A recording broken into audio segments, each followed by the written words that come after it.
lordes, como é que vocês estão? Então, hoje estamos aqui com mais um vídeo do nosso canal, certo? E vamos hoje falar sobre 10 mulheres que influenciaram e até hoje influenciam a cena gótica. Se vocês ainda não são inscritos no canal, vocês já se inscrevam, se gostaram do tema já deixem seu like, me sigam nas redes sociais que vão estar passando por aqui por baixo. E então vamos à nossa listinha, certo? Então, vamos para uma personagem que ela há muito foi esquecida e foi relembrada mais ou menos na década de 70 para 80, que é a nossa personagem vampira. É esta moça que eu vou deixar passando aqui, a fotinho dela. E o nome da atriz é Maila Nurmi. Uma das coisas que mais influenciou na estética do caso dessa personagem foi a questão das sobrancelhas bem arqueadas e desenhadas, que pra a época era um tanto chocante, né? Não era um visual comum nos anos 50, e isso inclusive assustava.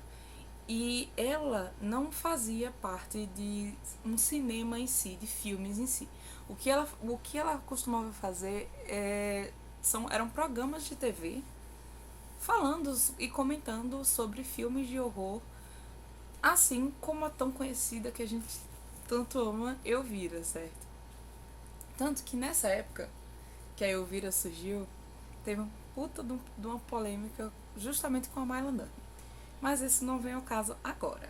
E aí essa estética dela influencia até hoje, daquela mulher com decote imenso e tudo mais. E ela foi uma das precursoras da estética gótica nos anos 50, que não se via tanto assim, até porque meio que já tinha que se dispersado. E aquilo pra época era muito chocante.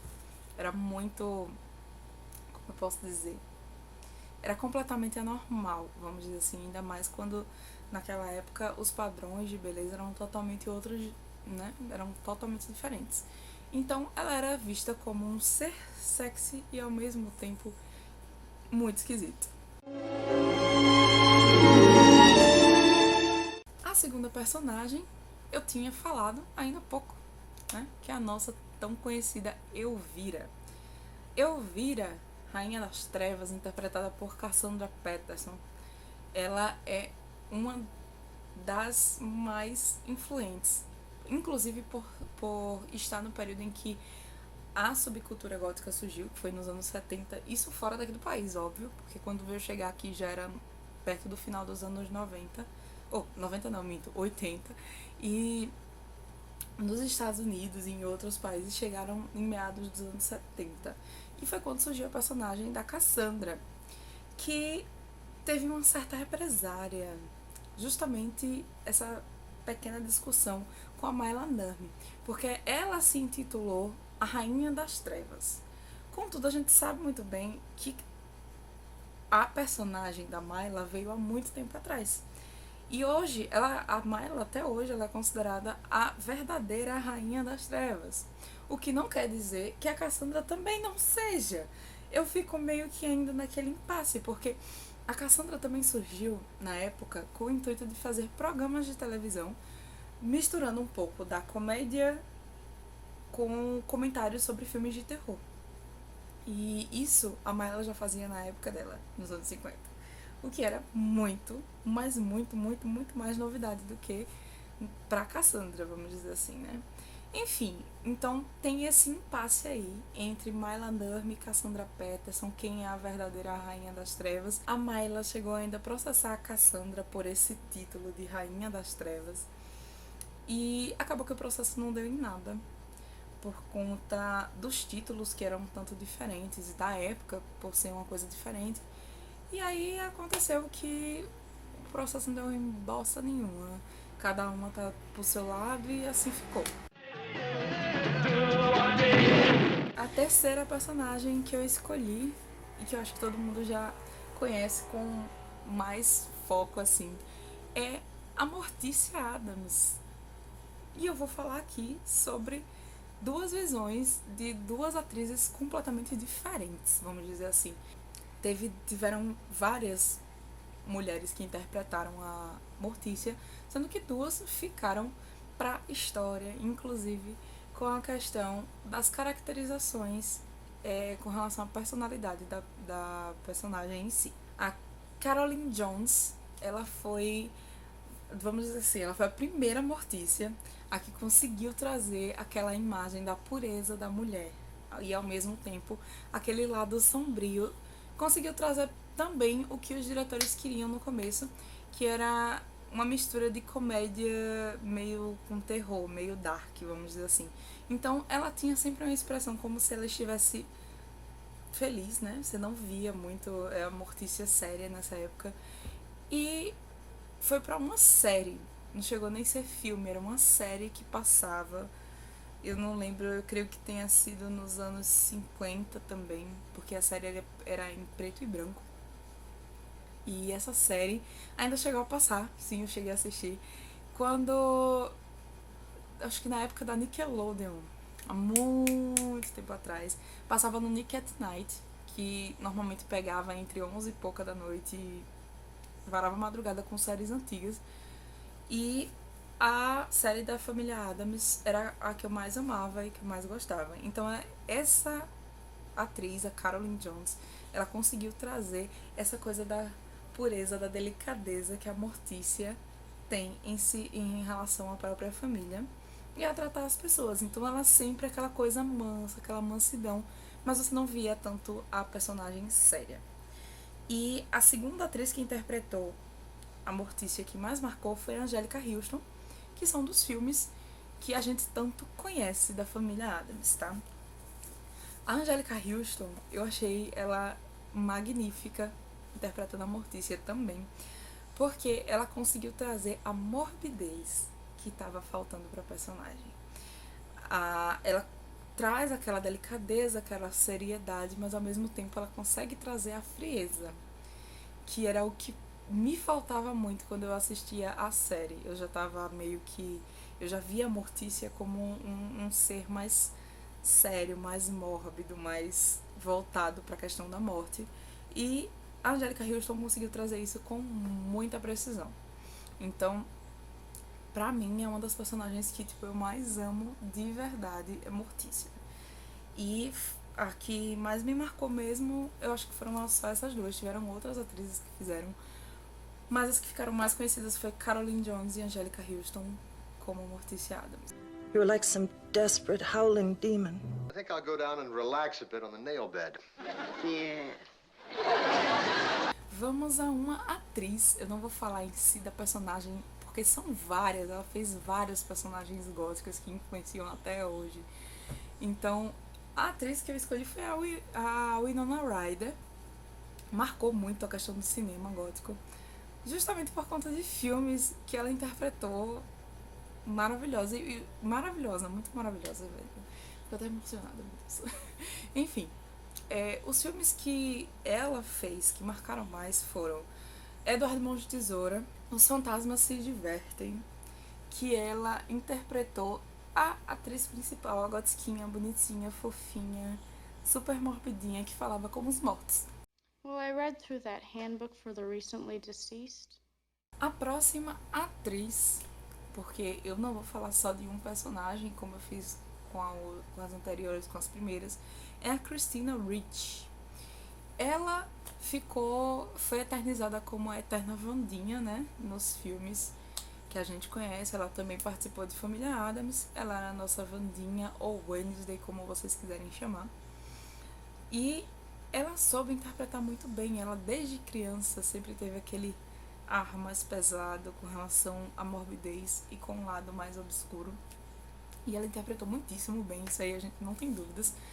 E logo em seguida, depois de maior, ela fez o Gasparzinho, que, querendo ou não, é um filme que passava muito na sessão da tarde. Não é bem um filme gótico em si, mas, querendo ou não, ele tem uma pegada meio voltada pro terror, com coisa de fantasma, com aquelas arquiteturas mais macabras. Acho que o último filme que eu lembro dela fazendo, que eu acho que eu assisti assim, foi A Lenda do Cavaleiro Sem Cabeça, que também ela contracenou com o Johnny Depp. E, poxa, ela também fez uma personagem incrível e soube passar a pureza pra personagem, que era um personagem de uma bruxa boa, que queria o bem de todos, da família, e assim como não queria que o investigador Solomon Kane se lascasse. E no que ela influenciou, cara? Ela influenciou principalmente nas roupas. Wandinha, cara, qual é a menina gótica que não quer ter um vestido da Wandinha pra sair por aí com a faquinha na mão, linda e maravilhosa? What do we say? Now. Tem uma personagem do cinema que muita gente não deu valor, tá? Que é a Lisbeth Salander, tá? Essa personagem, ela não foi tão valorizada, até porque eu acho que não foi um filme que muita gente tenha gostado, pelo menos não da versão americana, que foi uma bosta, né? Mas o filme é O Homem que Não Amava as Mulheres. Aconselho vocês a assistirem a versão sueca, que foi interpretada pela Rooney Mara. Eu não sei se o nome dela se pronuncia desse jeito, mas foi com essa atriz que eu coloquei aqui a foto. E as atitudes dela super são mais condizentes com a personagem em si. Quem acompanhou a série Millennium de HQs e tal vai entender o que eu tô falando. Então, ela é muito mais agressiva, o visual dela é mais limpo, é mais pesado, muito mais dentro da subcultura do que a outra personagem americana, que tá mais pra uma coisa meio andrógena, meio...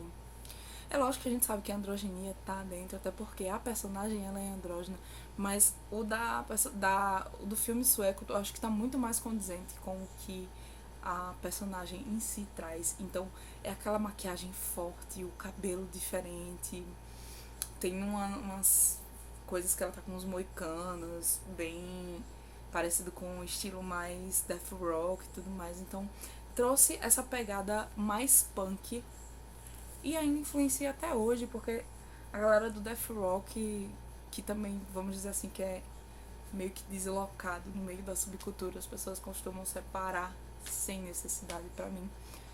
Então ela traz essa certa influência do death rock, do punk, da pegada mais agressiva dentro da subcultura.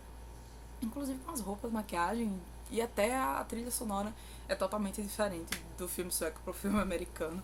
Aconselho o filme sueco. A sétima pessoa que eu trouxe pra essa listinha com personagens góticos que influenciaram o cinema é a nossa querida Helena Bonham Carter, que a gente sabe que ela é esposa do Tim Burton, o nosso deus das esquisitices nas animações e em determinados filmes, né? E ela fez personagens incríveis, eu não tenho nem o que falar. Eu sou apaixonada pela personagem dela no Harry Potter, e assim como eu também amei a personagem dela em Sweeney Todd. E, querendo ou não, ela traz isso pra vida dela, ela tem essas esquisitices, são coisa pessoal dela. Isso ela aparece em qualquer canto. Ela aparece nos tapetes vermelhos, que o pessoal costuma criticar horrores, mas ela gosta, é uma coisa que você vê que não é só do personagem, é uma coisa que vem de dentro dela. Então eu resolvi separar ela como uma das pessoas influentes, inclusive pelo o se sentir, mas também pelo estilo, minha gente, cá entre nós. Olha as roupas desta mulher, não tem pra onde correr, velho, ela é maravilhosa. E vamos falar de uma atriz e uma personagem um pouco injustiçadas, porque a gente só vê muitas fotos, mas você não vê falar o nome da atriz, e a gente só sabe o nome do filme. E só conhece ela como a noiva de Frankenstein, que é Elsa Lanchester. Ela influencia muito, até hoje, a questão da estética. No filme ela aparece com um vestido super folgado, parece uma mortalha, né? Então tem aquela coisa de se vestir como uma morta. E com a maquiagem super forte, aquele batom escuro, que você vê que realmente é bem escuro. Apesar do filme ser em preto e branco, ele aparece todo preto, né? Ela é como se na época ela estivesse usando um batom vermelho extremamente escuro. E aquele cabelo pra cima que, tipo, muitos góticos até hoje aderem, que, querendo ou não, foi uma das coisas que marcaram o início da subcultura no período do post-punk e daquela influência dos anos 80, que são os cabelos pra cima, todo bagunçado. O dela tá todo certinho, é pra cima e tal, mas as mechas brancas são coisas que muitos góticos até hoje gostam de dividir o cabelo com várias cores. E no caso dela, são 2 mechas brancas, uma do lado da outra, de um lado e do outro do cabelo. E até hoje ela é uma das divas do gótico, completamente esquecida, que ninguém dá o mínimo valor. Super aconselho o filme. Tanto o primeiro Frankenstein como a Noiva de Frankenstein são filmes maravilhosos.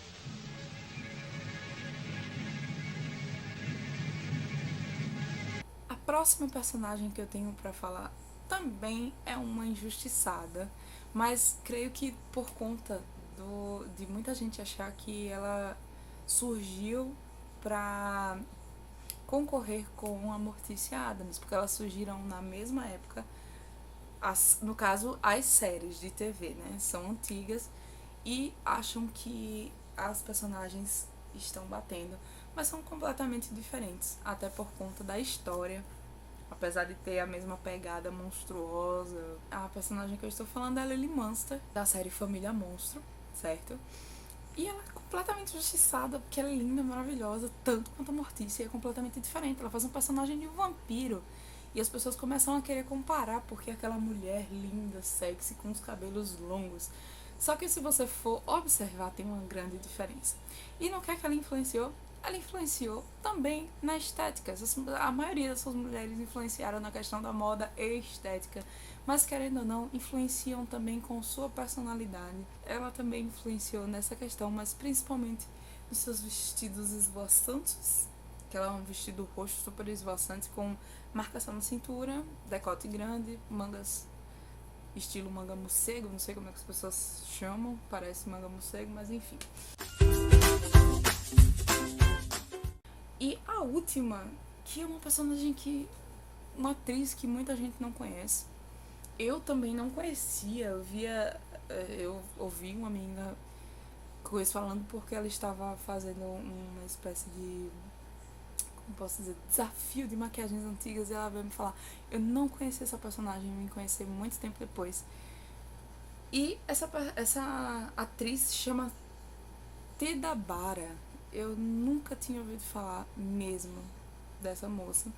E os filmes que ela fez foi A Fool There Was, Salomé, Cleópatra e The She-Devil, que são filmes de meados de 1915 a 1918.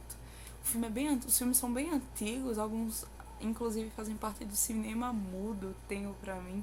E as personagens dela ficaram marcadas justamente por um tipo de maquiagem, pela sua estética que ela trazia, que tinha uma expressão triste o tempo inteiro em todos os personagens que ela fazia.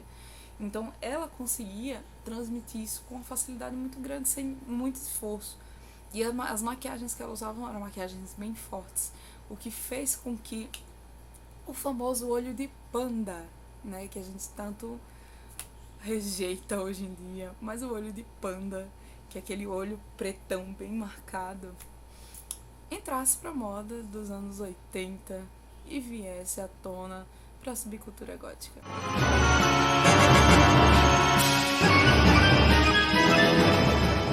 Essas foram as 10 personagens que influenciaram na subcultura gótica. As fotos delas em si e os personagens também já falam por si só. Em breve trarei mais filmes relacionados à subcultura, porque me pediram. E em breve estarei com mais um vídeo aqui no canal. Eu espero que vocês tenham gostado. Eu espero não ter me estendido muito. Se vocês gostarem, já deixem seu like, se inscrevam